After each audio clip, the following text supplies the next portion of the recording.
Okay, so well, thank you for coming back. It's always nice because sometimes you give a course. First session, there's a lot of people. Second session, no one's back. That means I didn't scare too many people yet.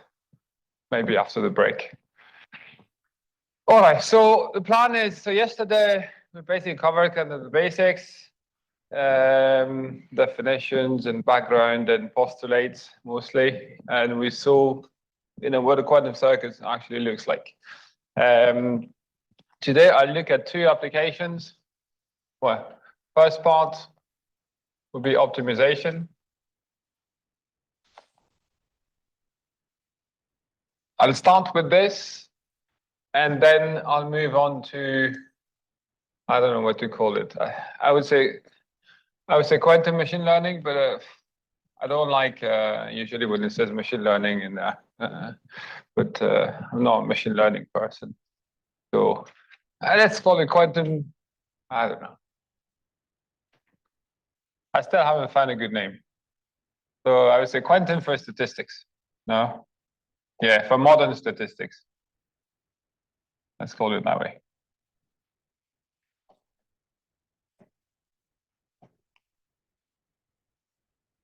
Doesn't look as exotic as machine learning, but it means the same thing.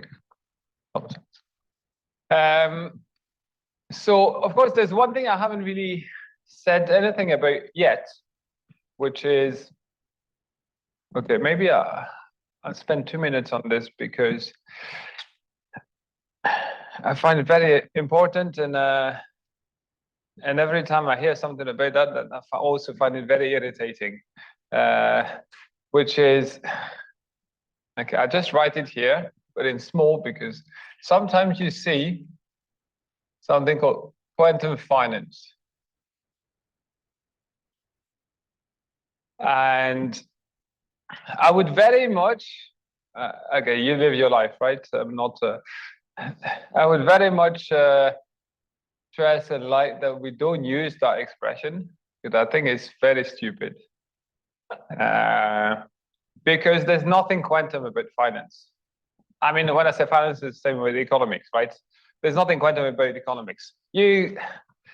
I don't want to enter a debate, right? I mean, there are some books entitled Quantum Economics, Quantum Finance. An active price is not a quantum particle, blah, blah, blah, right? We're not looking, oh yeah, two stocks are entangled and, and philosophical. Wait.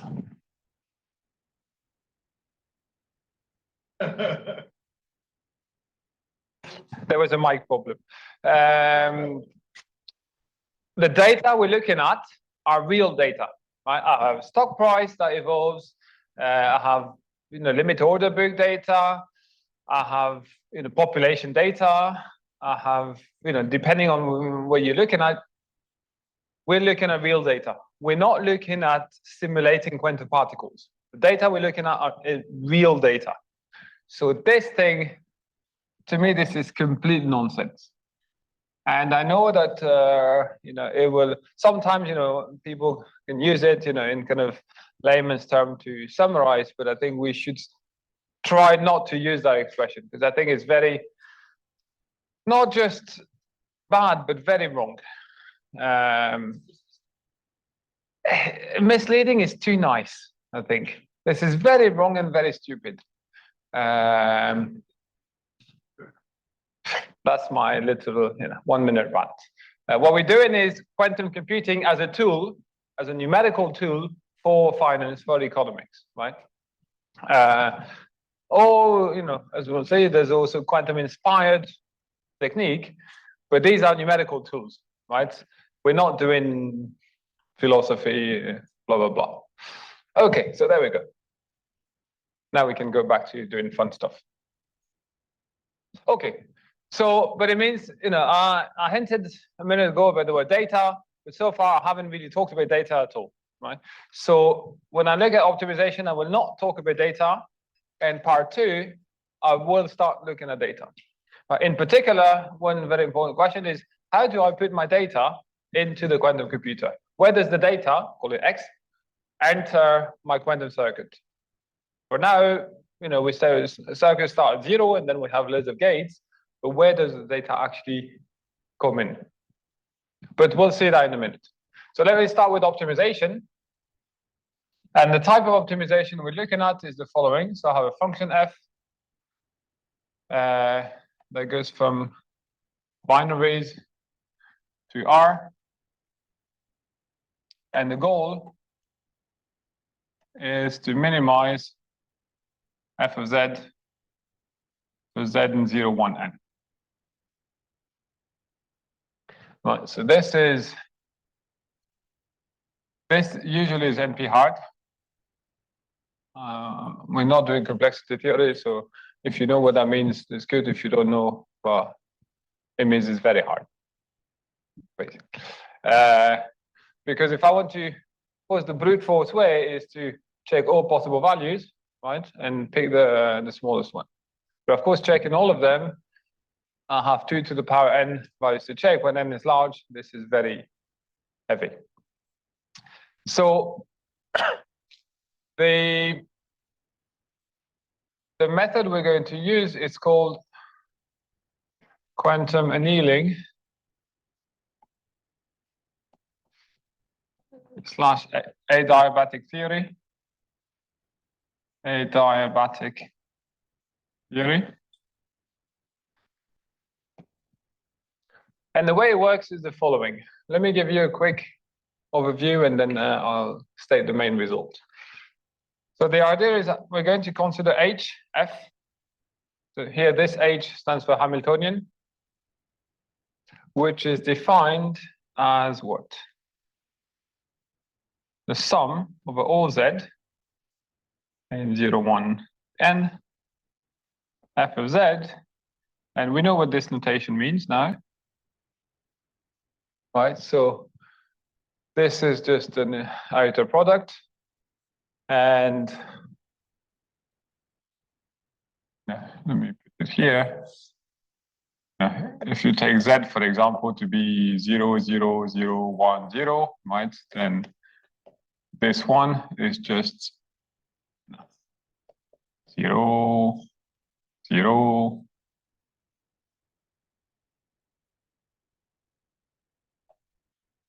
1, 0, right? Which is the same as 0, 0, 0, 1, 0. So we know how to construct this state, right? In particular, the way to construct it, we have 5 qubits, and we apply the X gate on the 1, 2, 3, 4th, right? So we know how to construct the state, and now this is an inner product. So of course, it means that this is a matrix of size 2 to the n, y2 to the n, right?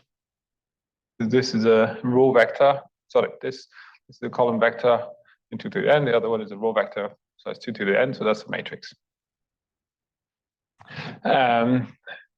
F is real, so of course the matrix is Hermitian, because transpose, well, that would be the same, right? And the complex, well, there's nothing complex in f of z, so it's clearly Hermitian.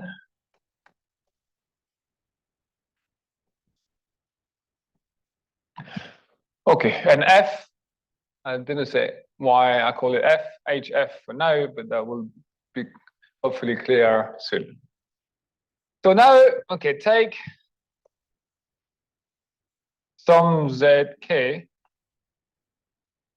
in 0, 1 to the n, and let's see the action of HF on zk. Right. So everything is linear, so this is of z. So let me just write it, z, z. This is HF, and I apply this to zk.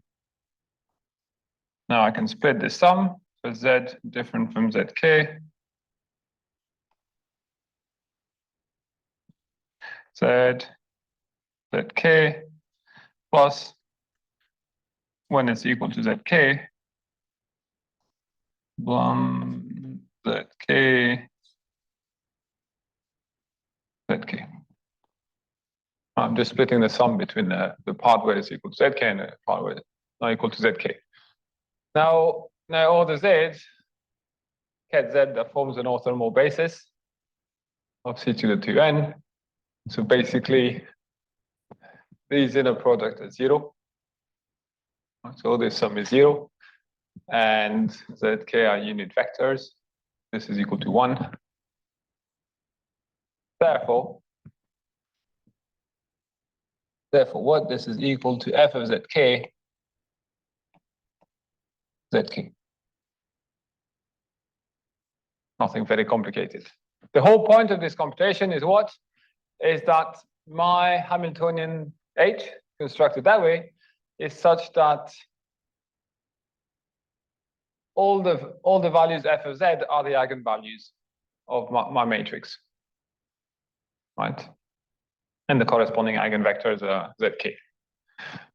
So this means that the optimization problem you started from boils down to finding the smallest eigenvalue of the big matrix. Now, does that simplify the problem? Maybe, maybe not. Because of course, finding all the eigenvalues when the matrix is large, well, if you look at Python, we have loads of packages, you know, in the NumPy library. But when n is large, this becomes very computer intensive. So the whole point of adiabatic theory or quantum annealing is to find a way to compute this smallest eigenvalue and corresponding eigenvector in an efficient way. So HF, I call it HF. Why did I call it HF? Because it's H final. So the idea of adiabatic theory is the following.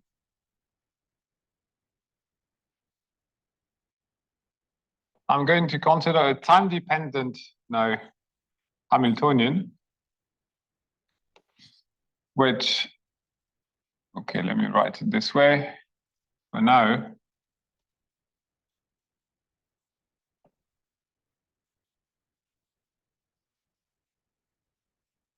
And let's say I'm on some time interval, 0 tau. So R is what? R is a continuous function. What do I want? Probably at time 0, I want to start here.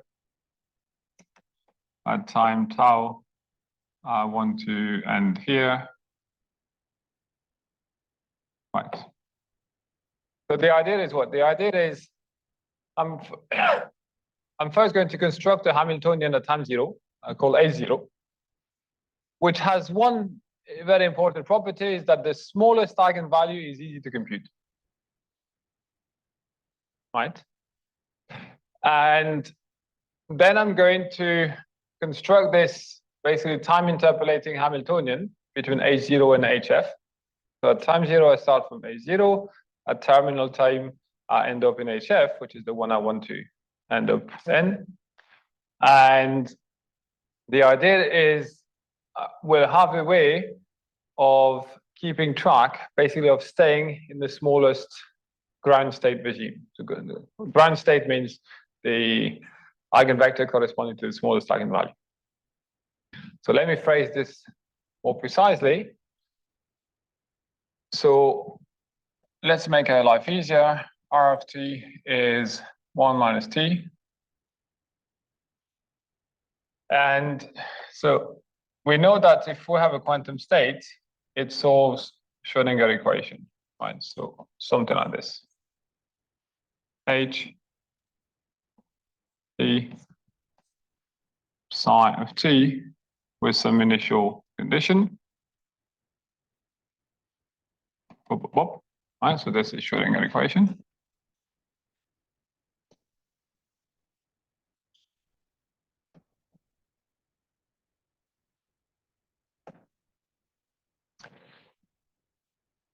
So let's maybe do what? Let's change the time for convenience. So I want to make this over 0, 1. So I'm going to take S of t to be t times S. sorry, tau times S. The other way around. T of S to be S times tau. So at time 0, this is 1, at time tau, this is, at time 1, this is tau. Yes, this is correct. And so there you end up with ds psi of S is, so I have T prime of S, which is tau H of S psi of S. Right, so, and this is now S in 0, 1. Okay, and the main theorem is the following.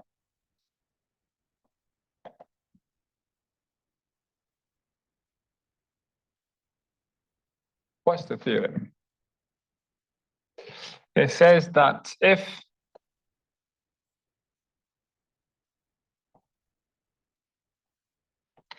H0 and HF do not commute,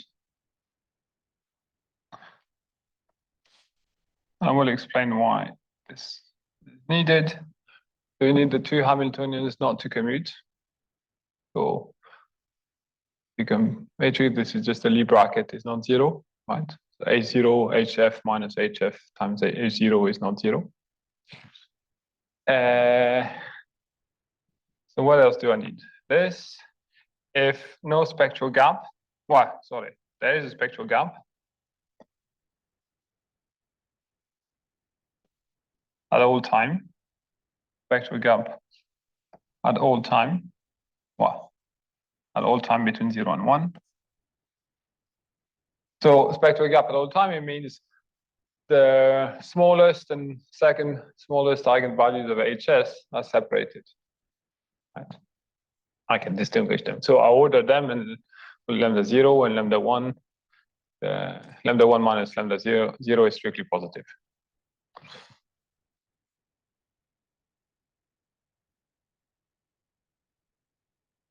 It has to be strictly positive, but it could be very close to 0. But it has to be strictly positive. What else do I need? Yeah. Of course, you don't allow for the smallest eigenvalue to have multiplicity. No. There are versions where it's possible. I'm stating the simplest version, but it is possible. But here, no.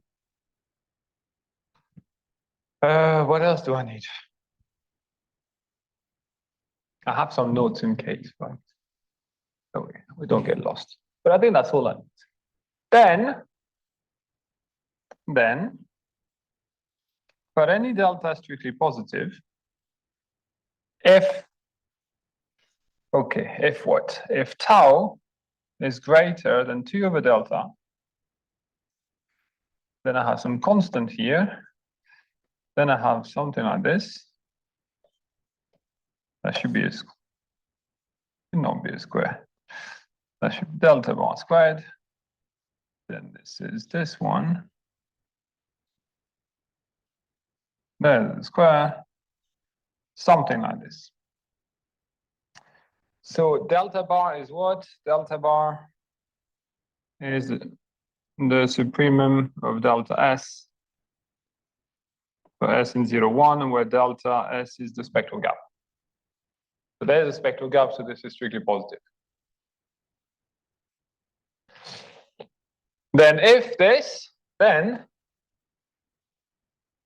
okay, let me write this, and then I will explain what this means. Psi 1 minus phi 1 is less than delta. Where? So here, phi is the true eigenvalue, the true ground state, which means the ground state corresponding to the smallest eigenvalue, which is what we're looking for, right? Psi is the solution to the Schrödinger equation when started from psi 0 is phi 0.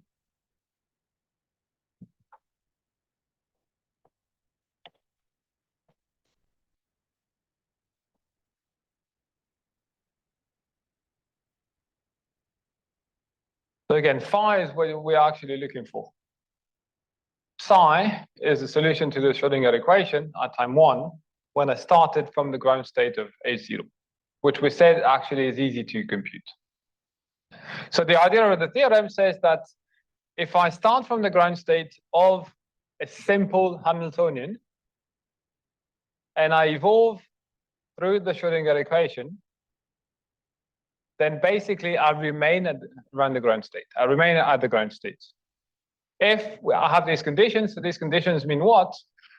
Okay, so let's forget about the spectral gap part. This means, okay, if you take delta small, so, okay, this is the spectral gap part, right? This one, if they commute, that would be 0, right? But it means tau has to be large. In some sense, you can argue, well, this is large time behavior, because the time you have to run, I mean, either you view it as large time behavior or, as an ODE with a large scale parameter. Sorry. And it says that at the very end, I'm delta close to the true solution. So the delta of S is a spectral gap at time S. It's a spectral gap of H at time S. Between the first and the second eigenvalue. Yes. Okay. So there are many proofs of this. Sorry. Yeah. You may have said it, but what is the norm between the matrices? I have not said it. Okay, good. Then I was paying attention. I have not said it here. So the answer is actually it doesn't really matter. I mean, in our context here, quantum computing, we're finite dimensional. The norms are equivalent up to some constant, so it doesn't matter. Now, if you look at so the infinite dimensional version, one of the most general proofs actually dates back from the 70s by Yoshida, the same Yoshida as the book. So these are infinite dimensional operators, and the norm he uses, I cannot remember. But in the quantum computing context, this is finite dimensional, so it doesn't matter. That's a partial answer, right, to the question. And what else do I want to say? Yes, so there are many proofs of this, of course, with various types of assumptions, but that's the one, at least for quantum computing purposes, that's the most important version that we need. Any question on that? Yes. You need the box.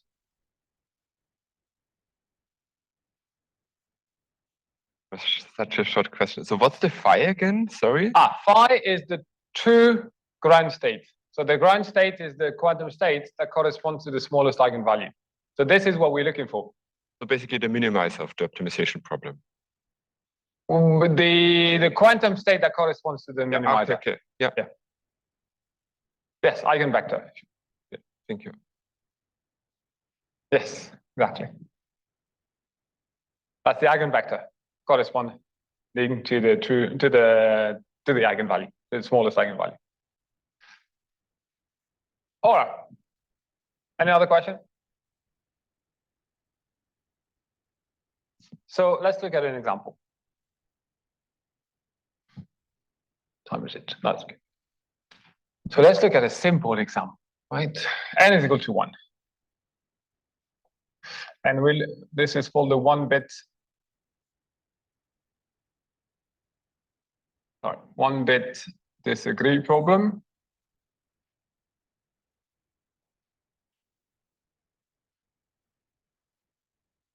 And in that case, f of z is equal to z, or is equal to z basically, but z if z is equal to 1, and 1 if z is equal to 1, and 0 if z is equal to 0.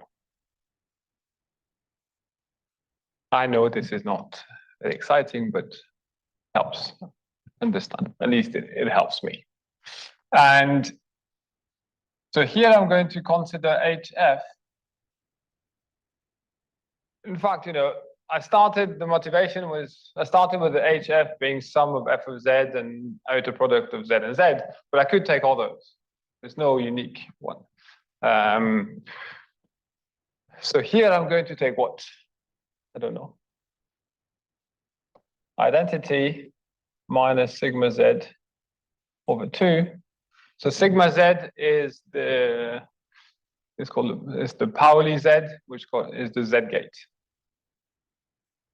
Sometimes they call it z, but usually z is reserved for when you write the quantum circuit, and sigma z to when you write the math. But it's the same thing. So, if those of you who like matrices, like this, minus 1, 0, 0.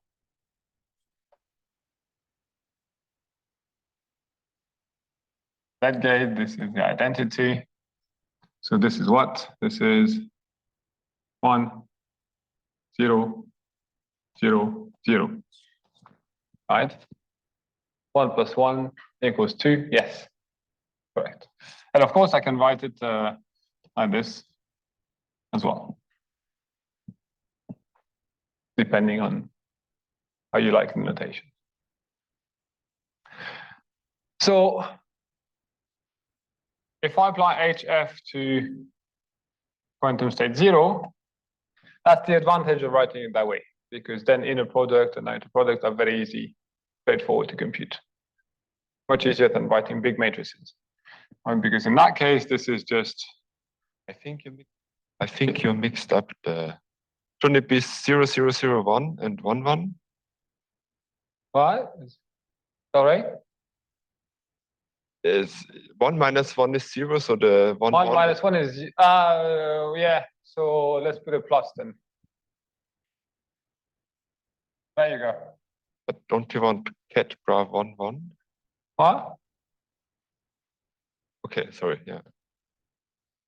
I know the one I want in the end, actually. So then it's a plus. This one looks nice.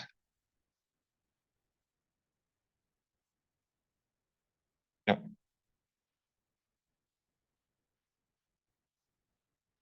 Why?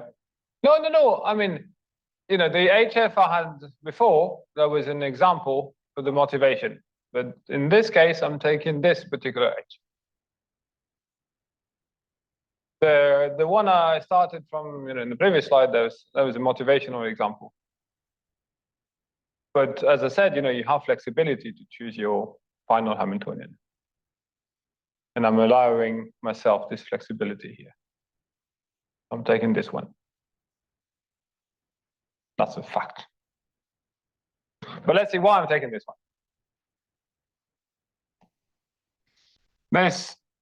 This is easy, right? This is equal to 1, so this is 0. If I apply HF to 1, I go 0, 0, 1. This is in product, this is 0, so 0, 0, 0, 0, this is 0. Which, okay, let me write it this way. It's 1 times 0, and this is 0 times 1. Meaning what? Meaning I have 2 eigenvectors, if you want, or quantum states, ket 0, ket 1. Ket 0 has eigenvalue 1, ket 1 has eigenvalue 0. So my ground state is 1 with eigenvalue 0. Right. Yeah? So of course, it means that you can write it, I could have taken, in fact, this is the same as saying this is 1 times 0, 0 plus 0 times 1, 1, right? Which is in fact exactly the same as the one we had before. But, that's one eigenvalue, but then I see that Chris is giving a mini course tomorrow. I see that he's learning how to use the board from the way. This is the ground state. You can even change the columns. Okay, so this is my eigenstate. my smallest eigenvalue, and so therefore this is my ground state. So now in this adiabatic theory, I need to, but let's say this is actually difficult to compute all the eigenvalues, right? So I want to start from H0. So I want to define some H0, and let's say H0, I take, again, I'm not sure about the sign, but you'll tell me in a minute. And there, if I take this, then what? Then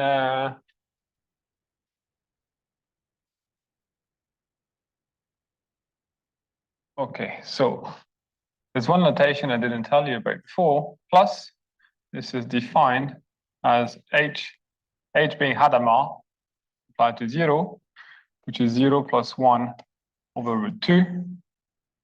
And the minus is h applied to 1, which is 0 minus 1 over root 2. So if I apply h0 to plus, right, it's identity. So of course, maybe I can write it first. So this is identity. This is 1 0 1 0 0 1 minus 0 1 1 0, and I have 1 1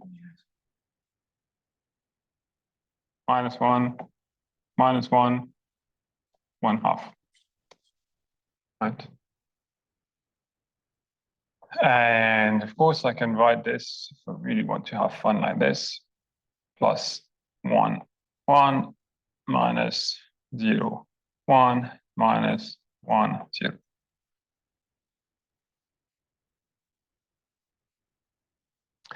And in fact, I claim, but then I'm not writing it out of sheer laziness, that this is, I can't remember which one is which. I think this is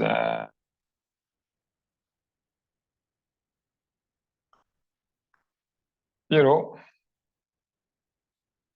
and this is 1. So 0 is 0 times plus, and this is 1, so this is minus, which is 1 times minus. Yeah, the computation is not difficult, right? Just you expand this, apply to plus, and you expand this, apply to minus.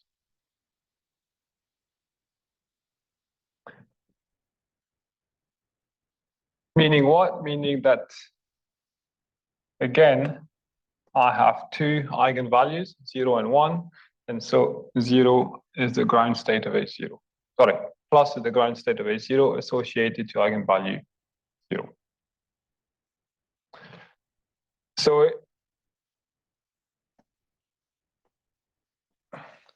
now I define my time interpolating Hamiltonian, which is 1 minus s H0 plus s times HF.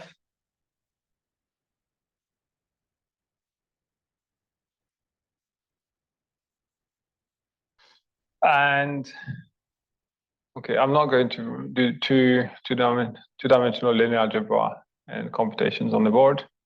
First, because I know I'm going to make a typo. And it's not very exciting, but what I'm claiming is this. And if you disagree, well, we have to learn to agree to disagree. I have two eigenvalues, lambda plus and lambda minus, let's call them, for HS. So HS is a 2 by 2 matrix, right? And one of them is like this. And the other one is like this. I can even take another bit. So let's say this one, this, okay.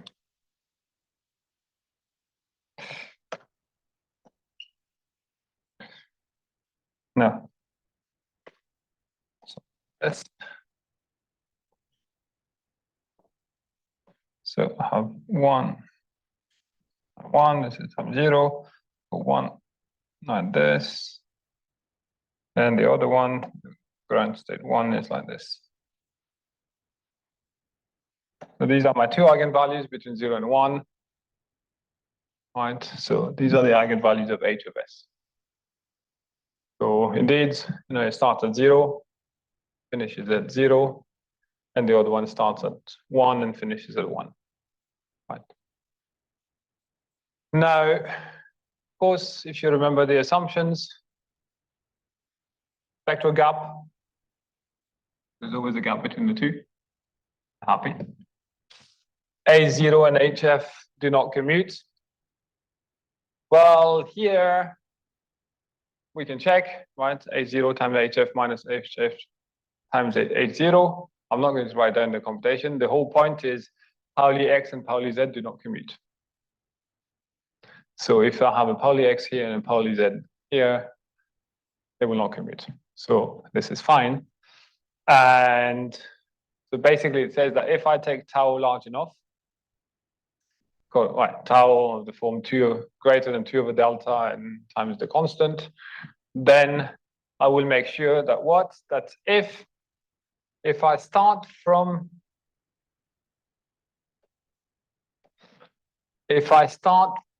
where? From the plus state, which I know how to construct. Plus state is I start my system in 0, I apply Hadamard gate. And Hadamard is a native gate, usually. Then I solve Schrödinger equation with this time-dependent Hamiltonian. Then at time 1, the solution to Schrödinger equation would be delta close to state 1, which is the ground state that I was looking for. So that's the way it works.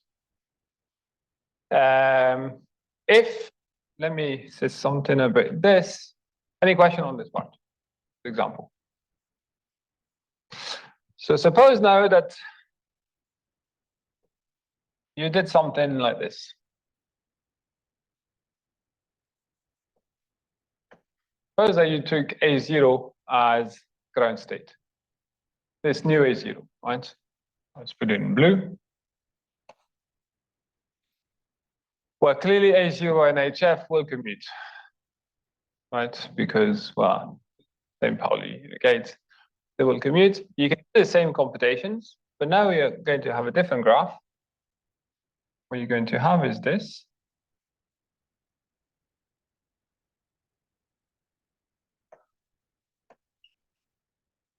You have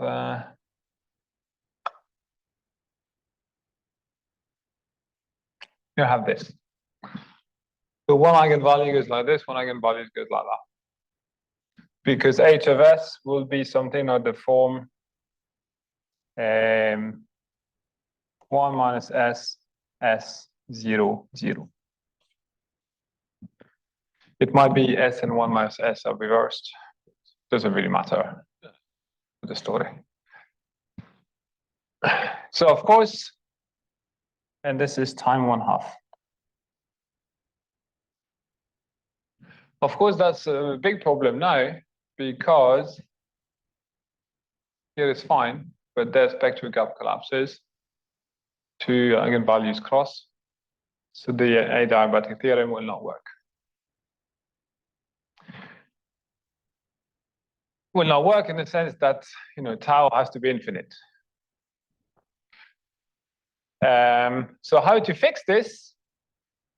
And so now this becomes interesting, to me at least.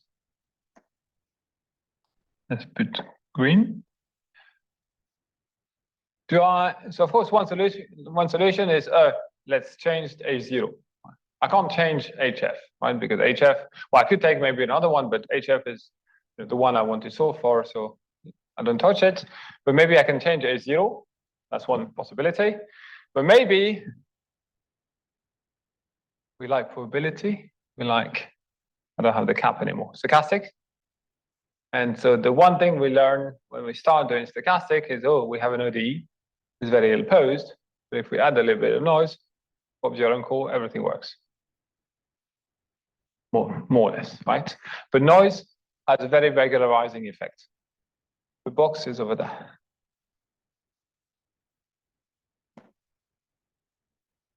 What to interpret this?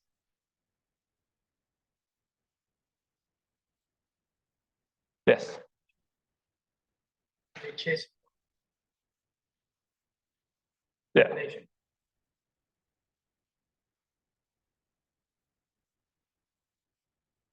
Yes. Yes. Well, yes. I mean, then.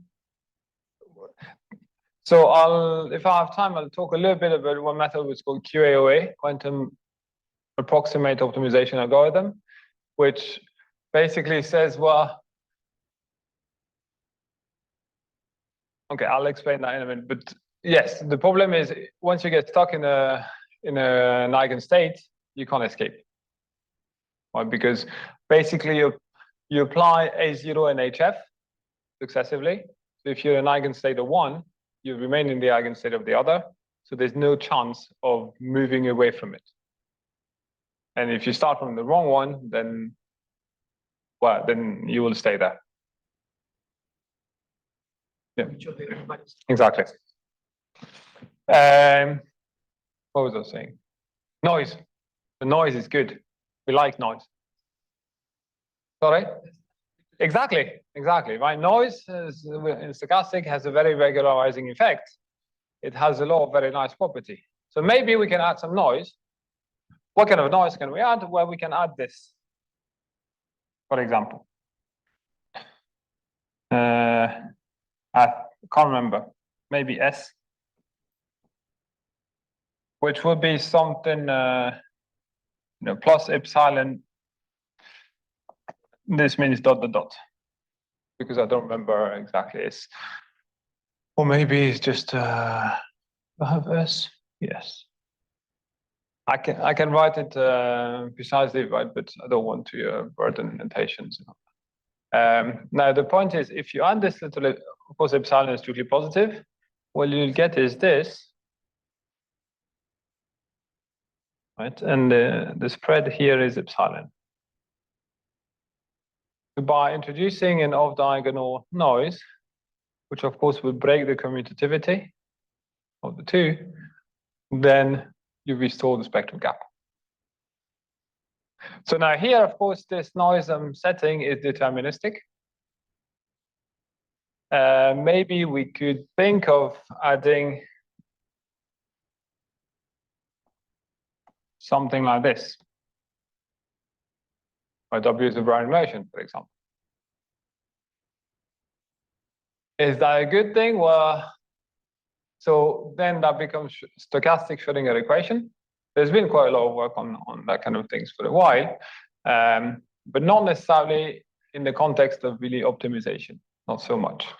I think there might be an even better way, and this I haven't seen anything yet, which is because we know where we want to end up, right? We want to end up in HFs. Exactly. See, I don't even have to do anything. A bridge would be a natural thing because then I'm pinpointed down to exactly where I want to end up. So now can we write down a version of the adiabatic theorem with this? Well, who has a bit of time in a few months? There you go. That's the position. Yeah.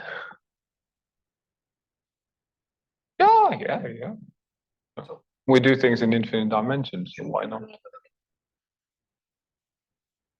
Of course. Yeah.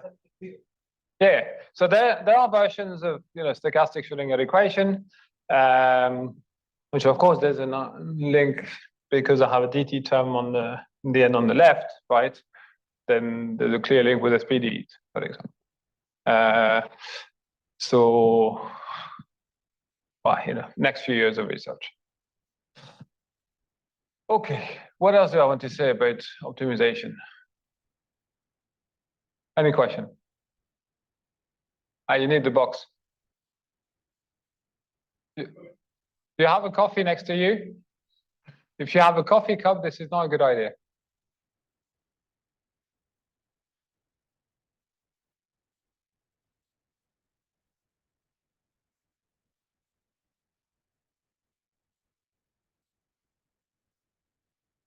It will make it an SPD. Yes, because you have a dt term on the left. And then, I mean, basically, yeah, you have a white noise equation.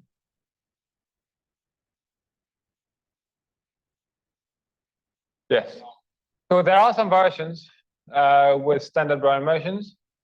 But I don't remember exactly the statement from the top of my head. I could dig at my notes, but I don't want to. But no, there are some versions of it with simple noise, like standard Brownian motion. But to me, it feels like, I mean, you know, you're in any case delta close to the solution, but if you add some epsilon, then you would be delta n epsilon close to the solution. So Brownian bridge is more natural in a way. Of course, you could also wonder why, you know, depending on the regularity of the solution, you know, you have recent work by Paul, Jacquier, and other people where, you know, a regularized MOD with fractional Brownian motion, for example. So this extra regularity gives you more flexibility on the regularity of the drift, right? So here, depending on the initial Hamiltonian, which essentially would kind of be the drift, right? Maybe depending on the regularity, you want to have something, another noise than the standard Brownian motion. But these are just, you know, big question marks at the moment.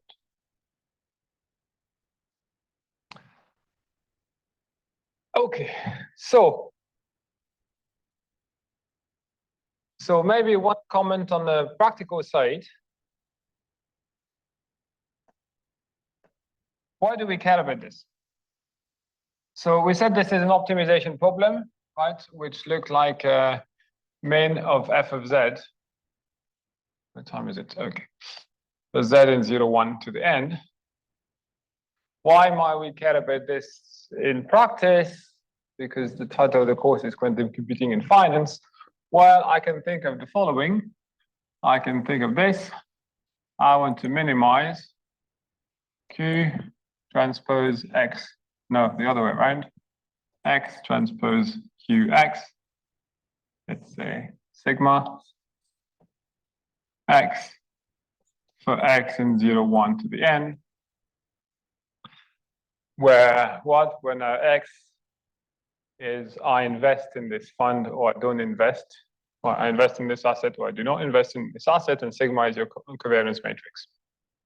Right. So basically, portfolio optimization.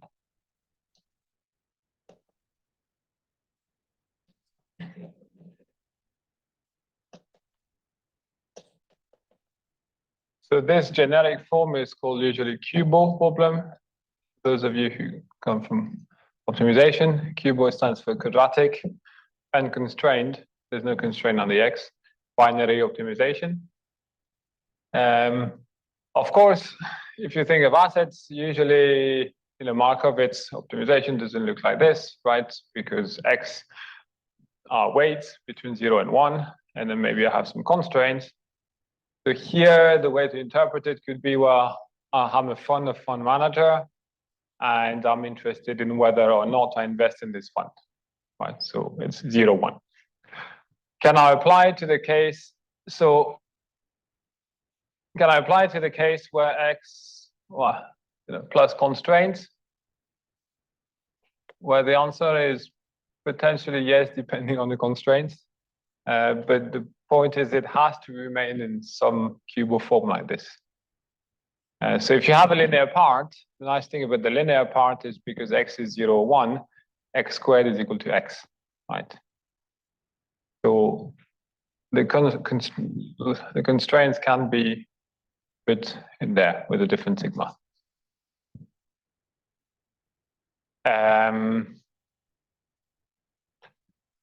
So the main company that has been doing this for the past 20 years is called D-Wave.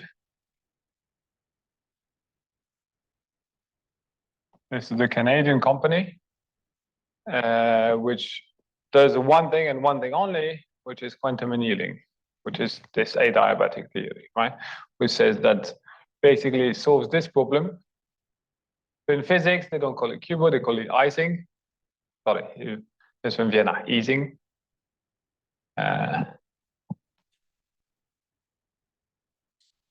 Which is the same, but basically they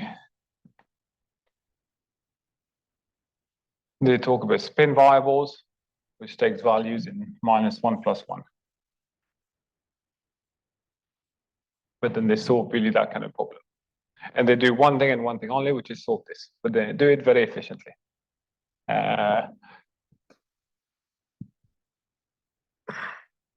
What else? So for example, D-wave, if you look currently, I didn't check recently, I think the current quantum computer is, I don't know why I have this, 2000 qubits. First we will say, whoa, so cool. But remember, number of qubits is not the only thing we care about. In fact, when you look at the connectivity, all the qubits are arranged on a very particular type of graph. It's called a chimera graph, and which means basically I have 8 qubits very connected, and then I have very loose sparse connection between groups of 8 qubits. And so, you know, what 2000 doesn't mean I can do 2 to the power 2000 computations.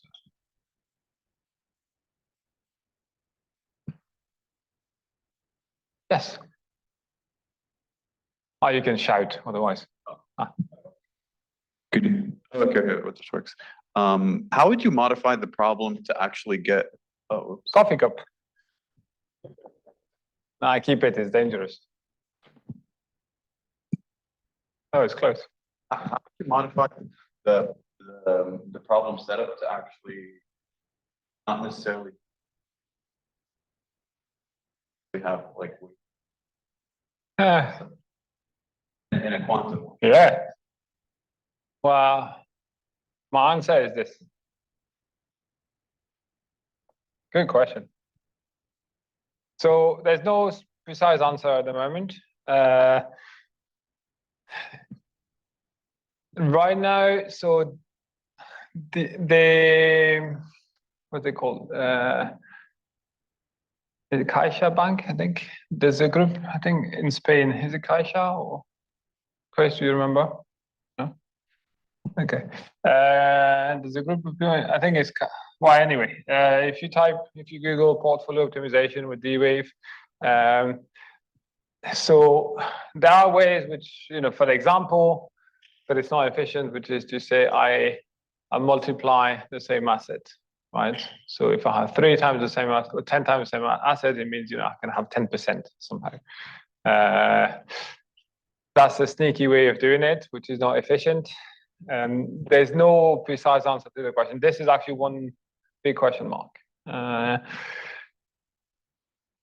Right now, we don't know. Right now, we know how to solve this problem where x is 0, 1. So if you can, you know, multiply them, well, you know, add many of them, then that will give you many of them, right? But there's no precise answer. But people are working on it. Okay, so no, that was not a question. Okay, quantum annealing done. Let me look at one more optimization thing that will pave the way to the next part.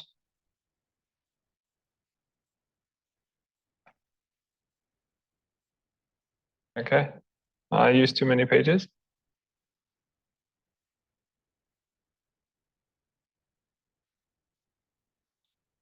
I can erase. There's a limited number of pages. That's okay. So, of course, why you're the organizer, you know, I can't say no.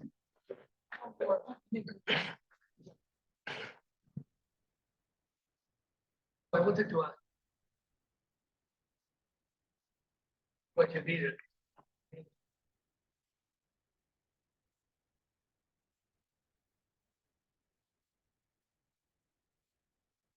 Yes. Can you say that?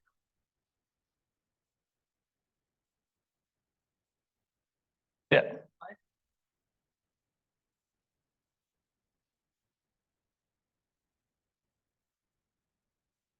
Yeah. And then This is what D-wave does, actually. So the way they solve Schrodinger equation, which I guess is your question, How you actually? is what I'm going to do in a minute. Okay, because you said that. Yeah, I'm going to talk about that. I'll do it quickly because I see time running and I want to cover a few more things, but yeah, I'm going to do it now. So there's a method called QAOA. So Q for quantum, A for approximate, and optimization algorithm. And the idea is what? Okay, so now I have to remember. So let me look at the simple case just to write things. Schrodinger equation looks like this, right? Let me look at time independent, just because it's easier to write. With some binary conditions, so it means that the solution is the form e to the minus I h t psi 0. One too many. Wrong bracket, sorry. Right. So far, so good. Now, suppose that h is of the form a plus b. Two Hermitian operators, whatever they are. In fact, we know where this comes from because right, HF, this H was our HF, sorry, this B was our HF, or T time, I don't remember which one, T time HF, and this A was 1 minus T A0, right? If you remember, this was 1 minus T A0 plus T, or S, sorry. 1 minus S H0 plus S HF, right? So that's where this comes from. So of course, now I would like to solve e to the minus I, a plus b, t psi of 0. How do I solve this? Well, exponential of a sum is not a very nice object, especially if they don't commute, right? But we have something called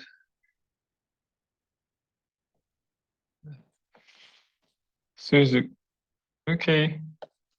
Lee, Trotter, something like this, which says basically for any two Hamiltonian or matrices in that case, but e to the a plus b, this is equal to the limit of e a over m, e b over m to the power m when m goes to plus infinity. Right? That should be correct. So what's the strategy? Well, basically now I'm going to write the E. Of course, I cheated a bit, right? Because I said H is time independent to write it like that. But in fact, what I'm going to do is I'm going to do piecewise constant.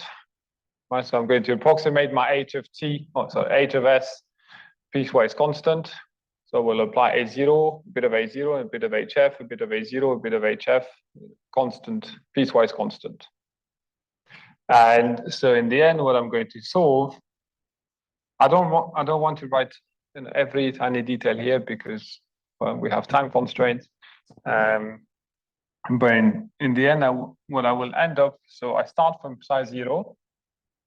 Let's start from psi 0. And so I first have the B part, so e to the minus I b.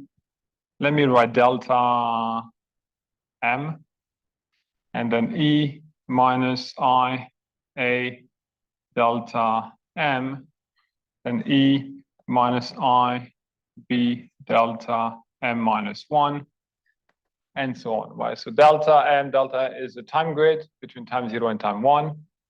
And basically that would be T over M, but I split the time interval and I take these things, piecewise constant, right? It's not written in a very formal way, but I hope you get the idea. So now the whole point, and hopefully that actually will answer 2 of your questions before. How do we solve it? Well, that's the way to solve it, because I know how to apply this. Yes. And in fact, there's one more property which I will write in a second, which would be very handy. And the other question you had is, if I start from an eigenstate of B, I apply B and A successively, I will be stuck there. The fact that they do not commute means that I get stirred away from any local minimizer, from any eigenstate, basically, by doing this. Maybe a little lemma, just for fun, that will be actually handy for this computation, but that will be very handy later, which says what? Which says that, I think,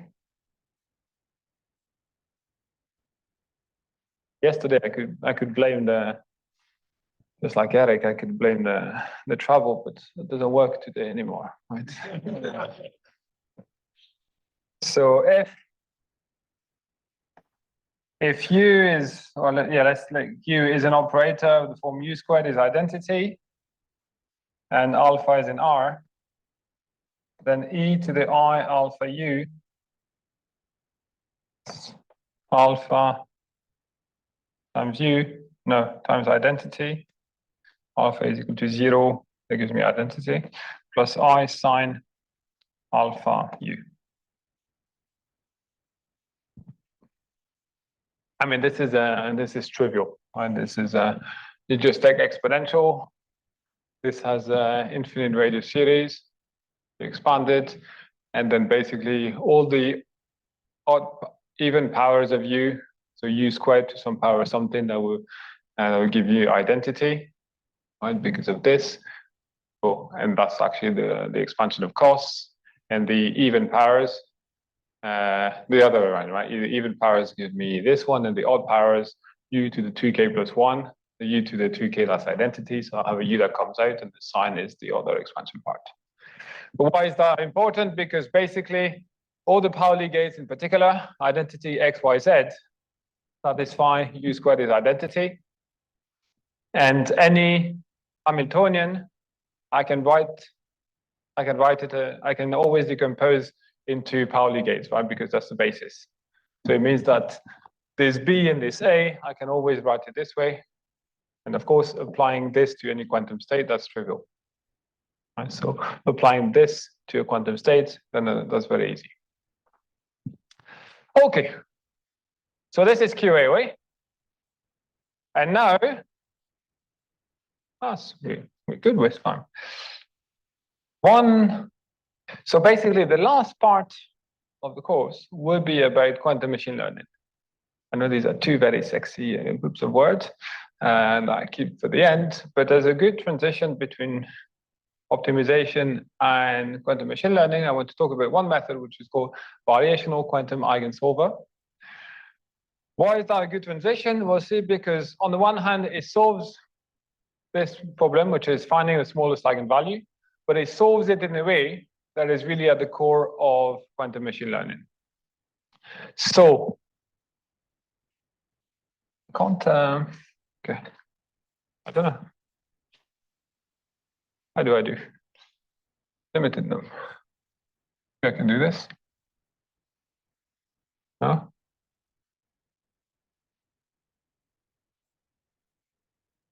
I don't know. Shall I just erase? There's no more pages. No. I think that's the good thing about this. There's always more. Well, unless no more trees, but I don't know. I mean, we don't keep it out anyway, right? No, so I can just erase one. Okay, let me just. I erased the. There is random pitch. Maybe I can do this. I don't know. Whoa, this is cool. I don't know if that works, but I don't know what I did. There. Okay. I know, it just cuts it. I know, I don't want to print it. Sorry, what did I do? What did I do? Okay, there we go. Okay. Okay. I can do, if I do this. Okay, I do this.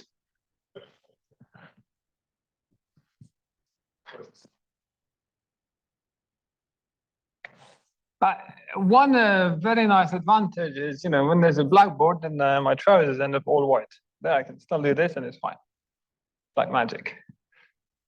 Okay, so VQE. So VQE stands for variational quantum eigensolver.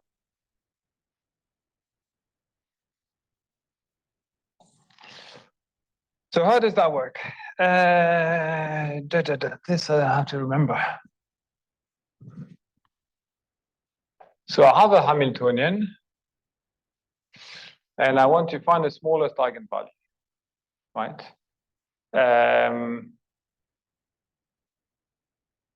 So, okay, let me write this maybe as a reminder. Before we had,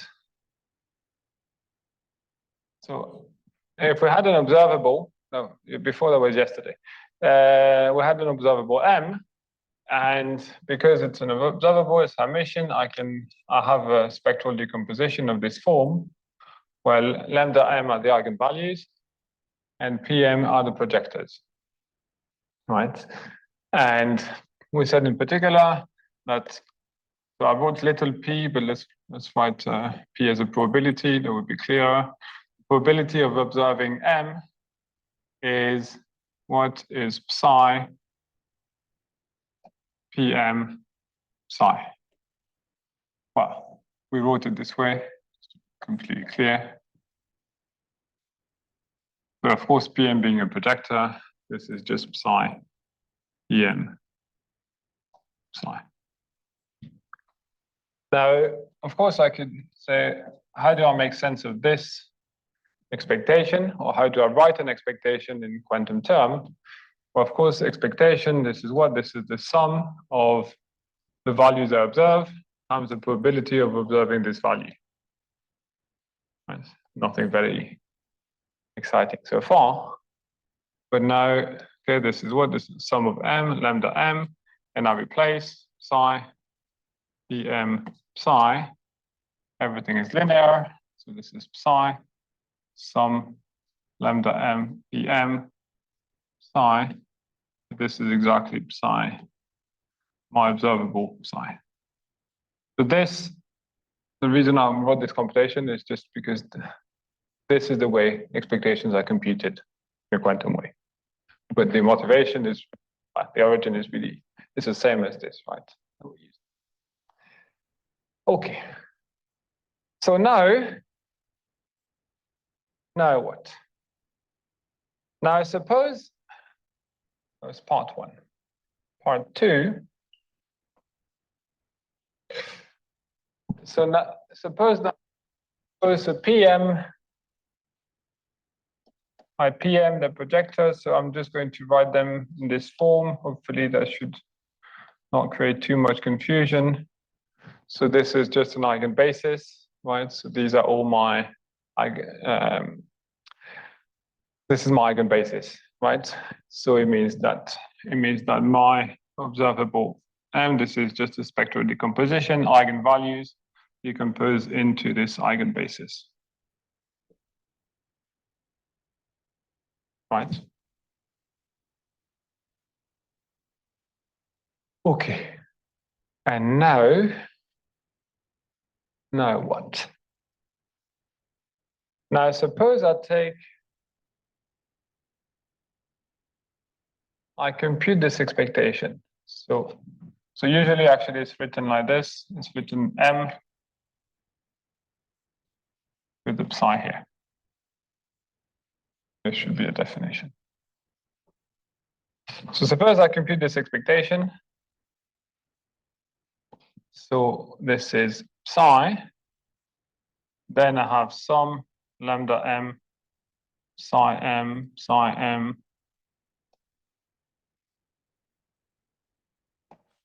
The sum is always over m. I'm not writing the index.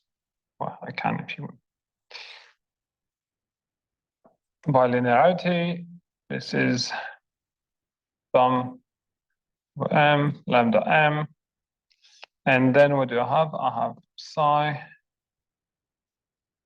m, or basically squared. Right. In the product of psi and psi m, and in the product of psi m and psi, which is dagger of the other one. So this is this modulus squared. Okay. So let me keep this computation here for now, and suppose that psi, now I expand it in the psi m basis. Right, so psi m is just a basis, so I expand psi with some coefficients alpha m. And I look at what this, maybe let me write k, not to get confused with the m's and the k's. So then this inner product, psi k, well, this is easy, right? Because this is just, let me write the other way around, which is even easier. Psi k psi. This is psi k. And sum of alpha m. Told you I would get confused with m in the case. Alpha k psi k. But again, all the psi k, this is an orthonormal basis, right? So whenever k is different from m, this is just 0.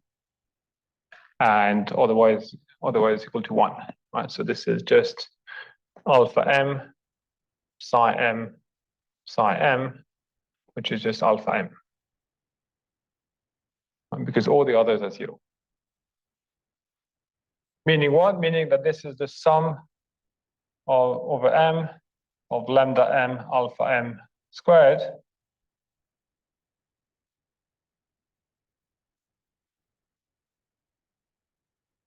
yeah. But remember, psi is a unit vector or array in the Hilbert space, meaning that the sum, of course, this is greater than, I can take lambda min outside, sum of alpha m squared. But because it's array, all the modulus, sum of the modulus of the amplitude squared is equal to 1. Right? This is alpha squared plus beta squared. Remember that. So this is equal to 1, which is lambda min.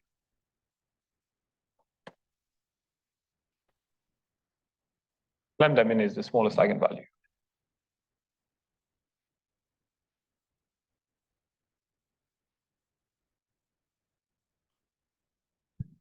So why is that important? Apart from doing fun computations.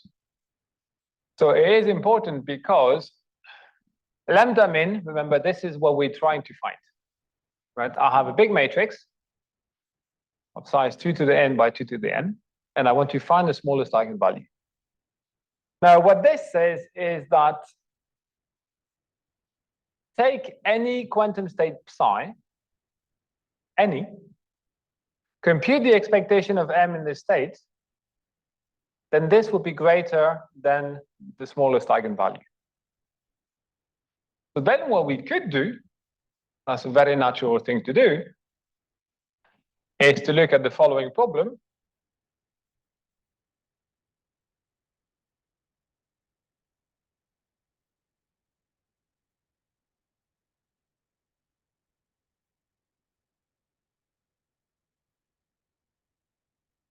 Suppose I'm able to parameterize my space of quantum states by theta. whatever, call it parameter. Chris will call a hyperparameter. It's the same thing. Suppose I can do this, then of course, what I can do then is I can do minimization over theta. Right? And I know that they're all greater than lambda min, but I know that one of them is actually such that this expectation is equal to lambda min, right? The ground state, of course, the ground state corresponds to lambda min. So now finding this smallest eigenvalue is the same as solving this finite, if you finitely parameterize theta, finite minimization problem. So why did I say this makes the link between optimization and quantum machine learning? Because the motivation is not optimization problem, right? I want to find the smallest eigenvalue because we know it corresponds to the original optimization problem that we started from. Of course, the optimization problem we started from, that's the motivation, right? You have also loads of other problems where I don't care about the optimization problem, but I'm actually care about the eigenvalue itself. But now we boil it down to generating quantum states and computing expectations. So now, of course, Raoul is going to have two questions, which is one, okay, how do I parameterize this? How do I construct this state? And second, how do I actually compute this expectation? Basically on a quantum computer. I guess you will have that question. I knew it. Okay, so I'm just going to use 2 pages and we don't need this anymore. The computing expectation is actually extremely easy. So we can do that in 2 minutes, 2.5, as follows. Let's not get confused. Okay, that would be complicated. I do too. So point A is any observable, which means Hermitian, Hamiltonian, observable can be, we already said that before, but let me rewrite it, decomposed in the Pauli basis.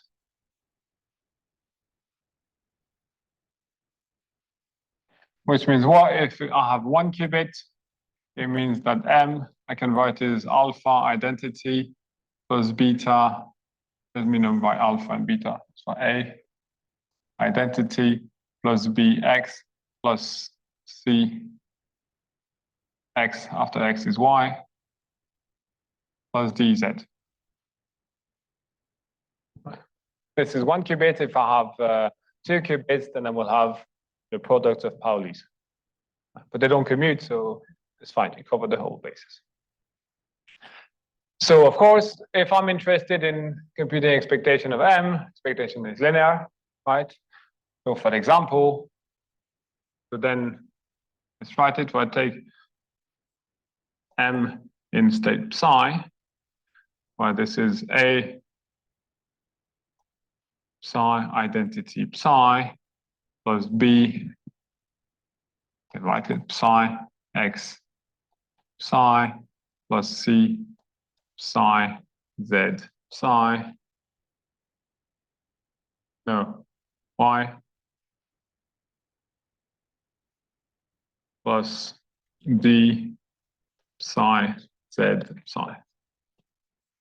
Well, the first one is easy because this is equal to A identity psi, this is psi, so this is psi, which is A. That one is trivial.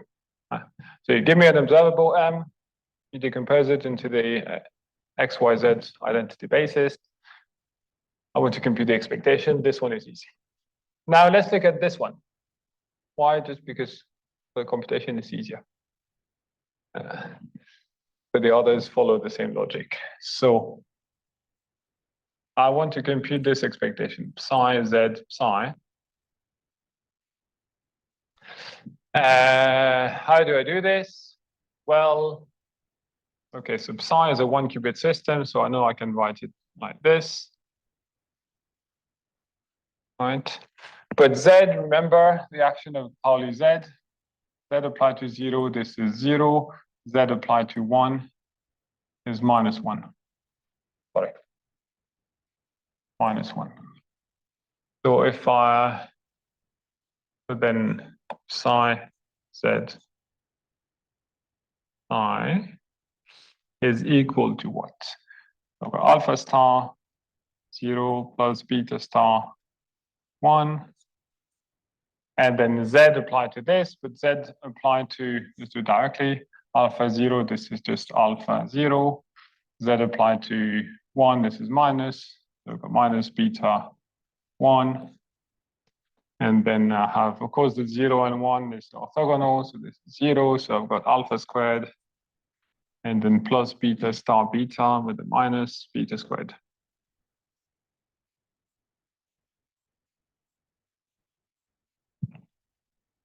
Right, so what does it mean? It means that generate a quantum state psi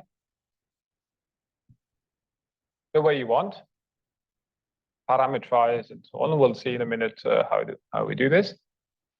And I want to compute the expectation of z in the states. Well, all I have to do is to estimate the amplitude alpha and beta.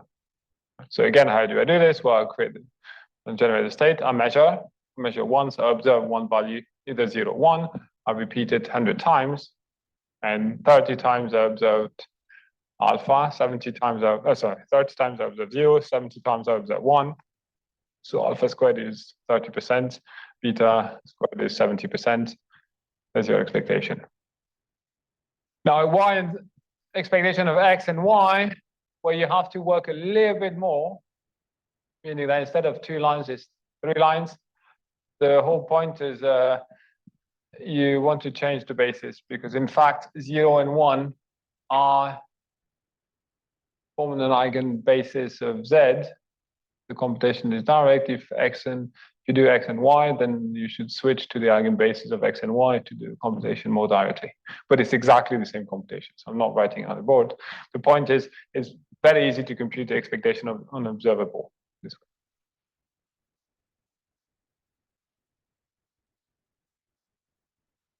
Understand correct?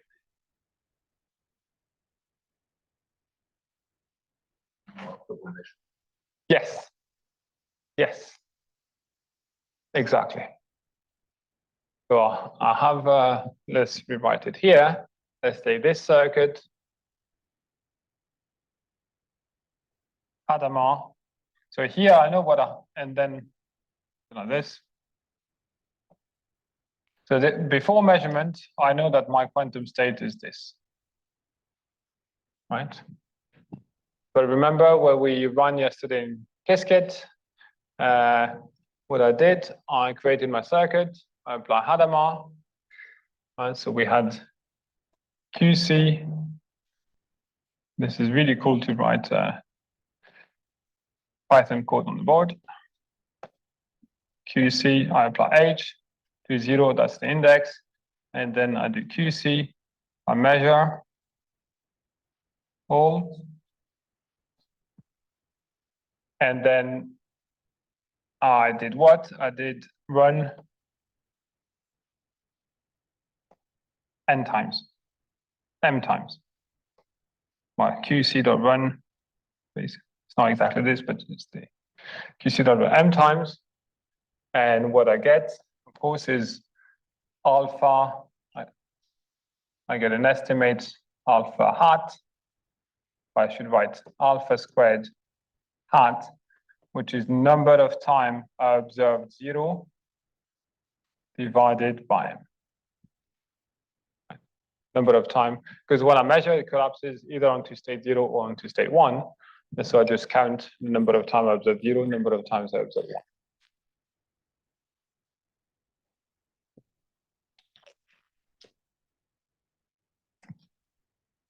I think we don't need computers to rewrite Python code. Okay, so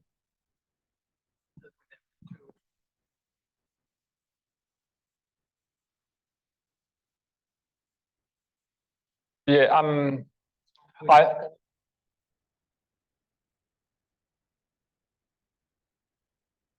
believe I'm slightly younger than you. Slightly. But even in my time, yes, that was I learned how to code by writing on paper, which was a lot of fun actually. Yeah, exactly.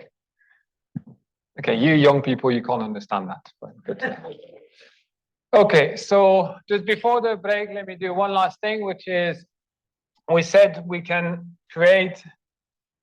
generate loads of quantum state like this. So I can parameterize my space of quantum state in this way. So we know that if I have a 1 qubit, this is alpha 0 plus beta 1, right? But here, okay, what's my theta? So of course, one way to do it would be to say, so alpha and beta are amplitudes, so they're complex numbers. The alpha squared plus beta squared is equal to 1. So I could sample alpha and beta like this, and then, but there's a better way of doing it, which is to define it this way: E, I. So suppose I write it that way. Let me say Z, 0.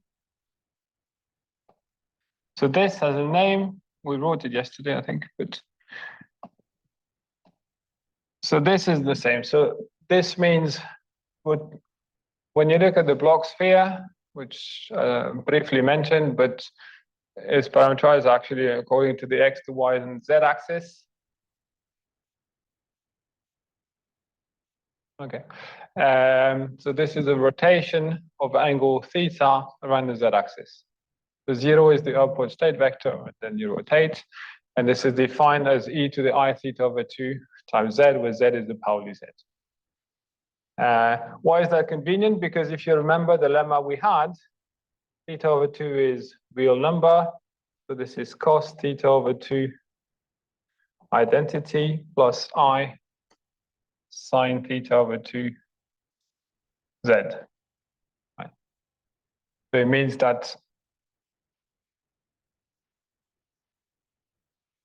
if I apply this to 0, I have cos theta over 2 identity to 0. This is identity. And then Z applied to 0. This is 0. Right?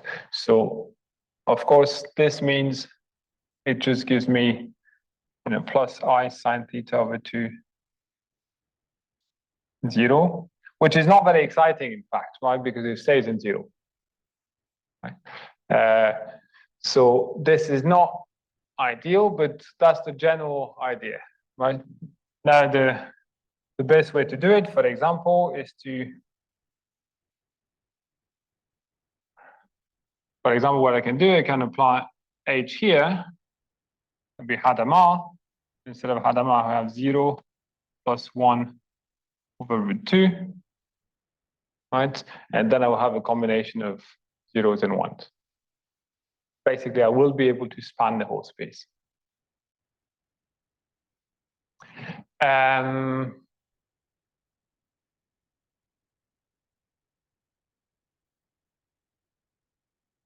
What else do I want to say? Well, it's time for the break, right?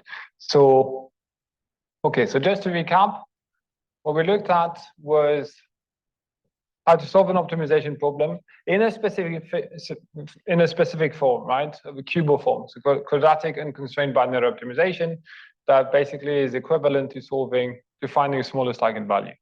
And then we have a range of techniques from adiabatic theory to variational quantum eigensolvers, which allow us to solve this eigenvalue problem.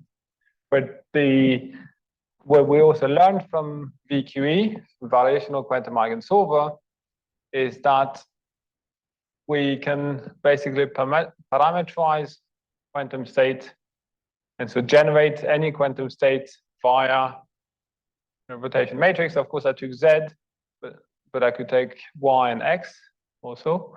And I can generate any state. So in particular, let me add one more thing. It means that if I call this,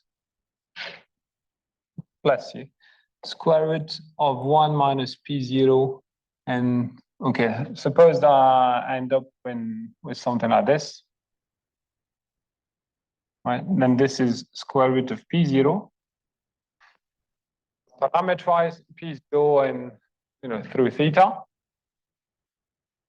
Of course, I know that this squared plus this squared is equal to 1, right? So it means I can generate any distribution over 2 points, any probability distribution over 2 points, right?